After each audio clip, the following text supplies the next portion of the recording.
Olá, pessoal. Bom, estamos aqui mais uma vez para a gente dar continuidade na cronologia da Semana Santa, na verdade. Então, a gente já falou ontem, né?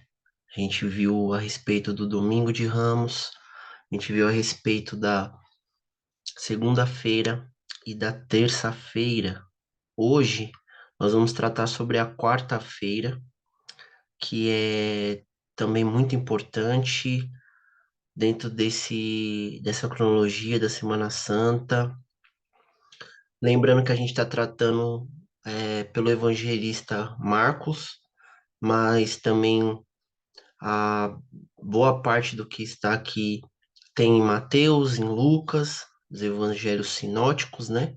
E também algumas partes, principalmente a questão do Getsemane, a questão do lava-pés, que nós vamos ver na quinta-feira, né? Tem também no Evangelista João a questão do julgamento de Jesus, ele perante Pôncio Pilatos, enfim, nós vamos ver mais para frente, tá? Então hoje nós vamos tratar sobre a quarta-feira no Evangelho de Marcos, tá? O capítulo 14, do 1 ao 11. Ah, hoje vai ser bem rápido, né, esse vídeo. O outro vídeo ficou mais longo devido à questão de que foram três, né?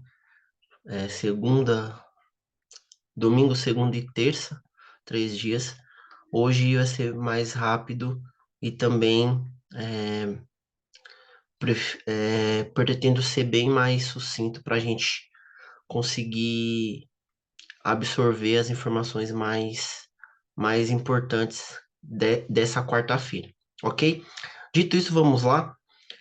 Bom, aqui eu deixei a questão das coisas mais importantes. Jesus é o ungido em Betânia, a trama para matar Jesus, e também eu vou falar um pouco sobre o que Jesus ele fala a respeito da sua morte, né? Ele, dentro dessa unção que ele recebe, digamos assim, né?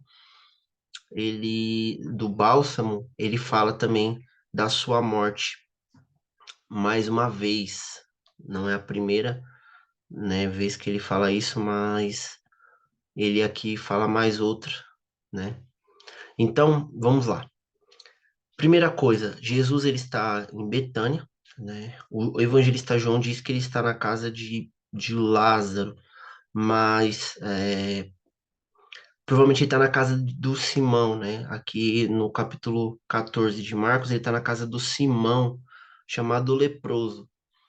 Alguns entendem que esse Simão foi curado por Jesus, por isso que ele é chamado de leproso. Ele tinha lepra, né?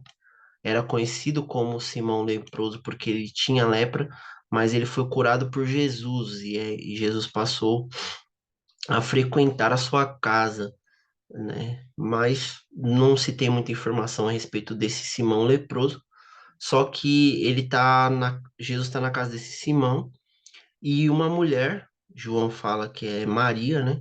Mas uma mulher, os evangelistas sinóticos não falam o nome, mas uma mulher chega até Jesus e derrama um bálsamo, né? Derrama um perfume de, de nardo puro sobre a cabeça de Jesus, que desce sobre o corpo dele.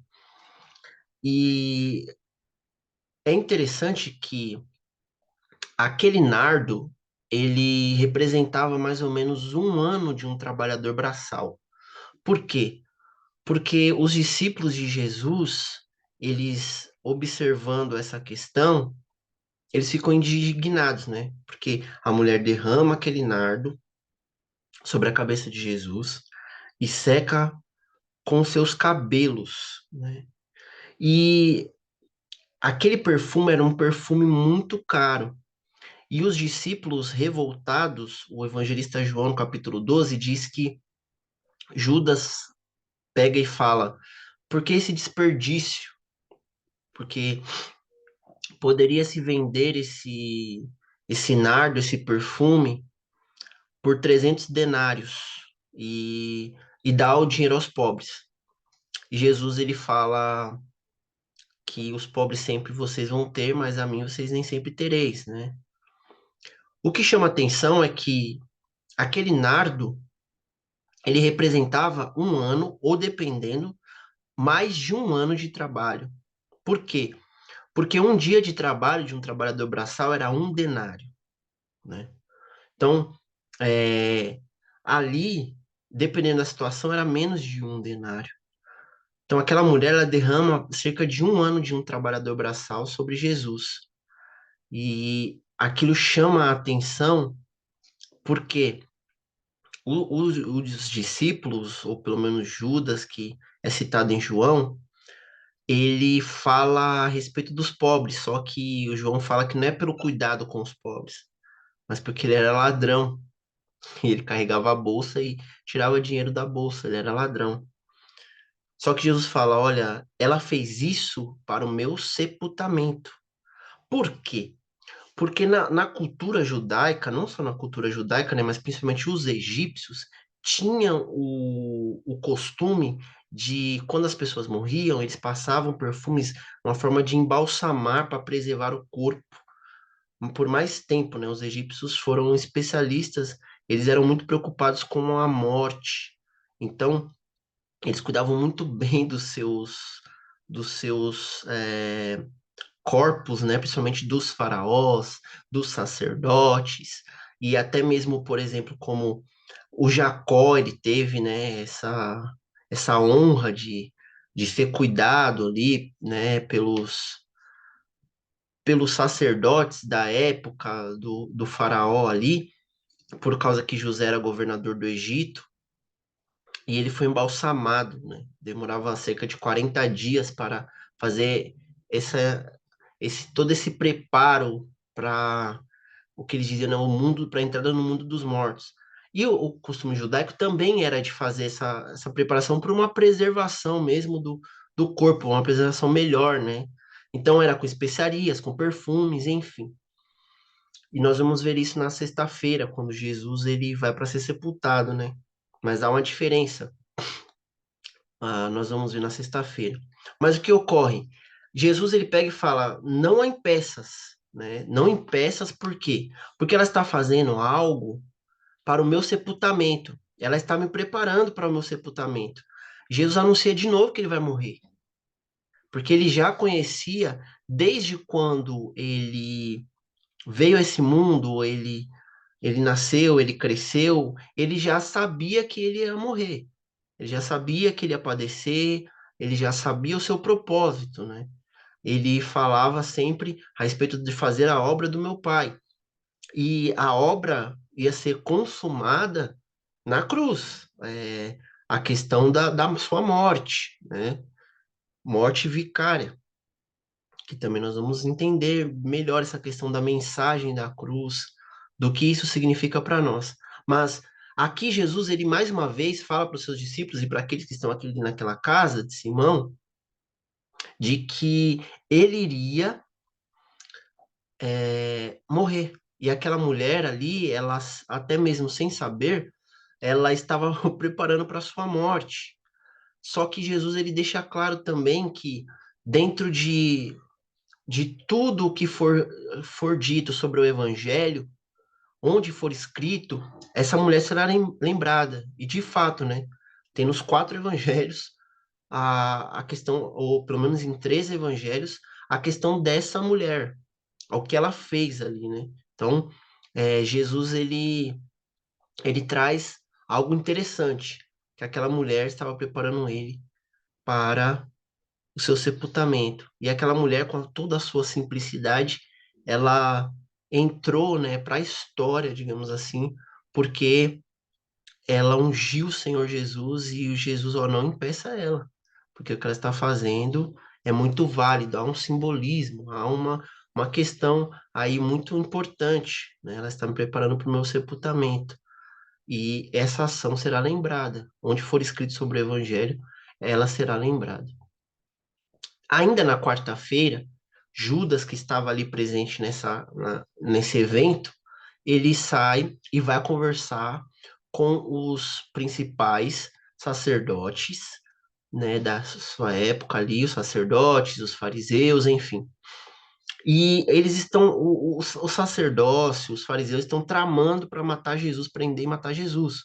Só que eles dizem, não na festa, por causa da multidão, para não ter bagunça, né? Digamos assim, alguém da multidão que acompanha Jesus, enfim, pegar e intervirem, enfim. Então, eles estão tramando e procurando uma oportunidade, a melhor oportunidade para prender Jesus. E o que ocorre? Judas chega até eles e propõe, né? Ó, eu sou um dos 12 lá e eu vou entregar ele para vocês. E o que que vocês vão me dar em troca? Então eles fecham um acordo ali de 30 moedas de prata, né? E a partir daquele momento, Judas começa a procurar um jeito de entregar Jesus sem a multidão estar perto, enfim. E como ele vai fazer na quinta-feira de madrugada, né? De quinta para sexta-feira ali, pela madrugada, ele vai entregar Jesus no lugar onde só tá os 12 ali. Chega aquela multidão lá, os soldados do próprio, né, templo e os principais ali dos sacerdotes, enfim, chegam ali para prender Jesus e levá-lo perante o sumo sacerdote Caifás, né? Então, o que ocorre? Dentro da quarta-feira, Jesus ele não vai para o templo, né? Nós vimos que no domingo, na segunda, na terça, Jesus ele vai até Jerusalém, vai para o templo. Na quarta ele fica mais recluso mesmo, até porque ele já sabia o que iria acontecer, ele precisava também, né, ficar um tempo afastado para também se preparar, né? Até porque ele era homem, né? É, tanto que nós vamos ver no Getsemane que ele passou por aflições mesmo internas, por uma questão interna ali, porque ele era homem como qualquer um de nós. A diferença crucial é que Jesus, ele não pecou, né? Em tudo ele não pecou, nem na palavra, nem na ação, em nada ele pecou. Mas ele era sujeito a todos os eventos externos e internos que a gente vive. Questão de medo, de angústia, de aflição. Ele passou por isso, né? Então, ele ficou um tempo recluso com seus amigos, né, no momento dele se preparar para o que haveria de vir, né? Então, ele fica na quarta-feira nessa casa e na quinta-feira, nós vamos ver amanhã, ele vai para um lugar para cear a Páscoa, para participar da Páscoa, né? E vai ser num lugar onde ele manda os seus discípulos prepararem a Páscoa. Nós vamos ver amanhã, tá? Então, dentro da quarta-feira, para resumir aqui, para nós encerrarmos, Jesus, ele é ungido em Betânia por essa mulher. Ele prediz mais uma vez a sua morte. Olha, ela está me preparando para a minha morte, para o meu sepultamento. E Judas, ele então fecha o acordo, né? Fecha o negócio ali para trair Jesus em 30 moedas de prata e começa a procurar um meio, um jeito para poder entregar Jesus aos principais sacerdotes e os fariseus, tá bom?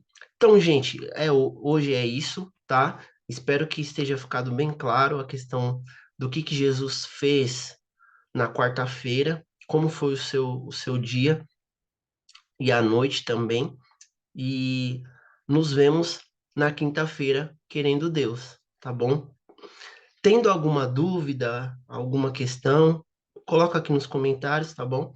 E na medida do possível vou estar respondendo. E espero em Deus que sirva para edificação de cada um de vocês. Deus abençoe e até a próxima, querendo Deus.